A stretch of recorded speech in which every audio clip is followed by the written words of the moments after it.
Goodbye, GoldenEye, with your motivated action and post-Cold War characterization of James Bond. The spirit of Roger Moore is back for more in Tomorrow Never Dies, the movie about how news for profit is probably the greatest mistake humanity ever made. Because once corporations take over media outlets and get in bed with big government, they warp reality itself to spread ignorance and stupidity in order to manipulate and control populations of sheep-minded f***wads better known as you and me. Where did you know I was gonna go on a f***ing rant like this? Okay, we all know the news isn't about informing people, it's about entertainment. Anything other than weather and sports is a bunch of bullshit that's meant to cash in on the fallacy that if it's on TV, then it must be true.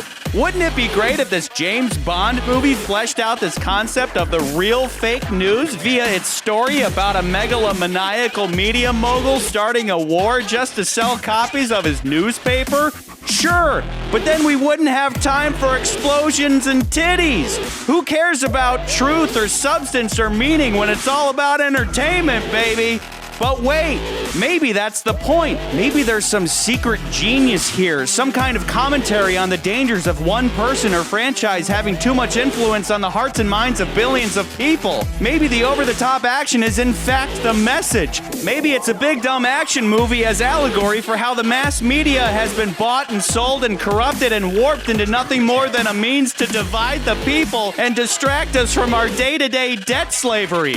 Nah, this movie's about banging, drinking, f***ing shit up, and looking good while doing it. Give the people what they want. That's entertainment. The only substance I need is that Danish professor's ass, or Terry Hatcher's ass, or remote-controlled cars, which I assume were a big trend in the late 90s. I mean, this is a Bond movie, right?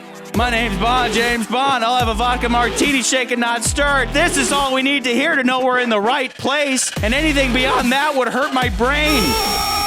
It's cool, sleek. It's the movie that looks like Bond, sounds like Bond, consumes alcohol but never smokes like Bond, runs, bangs, and shoots like Bond but is ultimately empty. As Dr. Dre once said, you've been found guilty of being a white bread chicken motherfucker.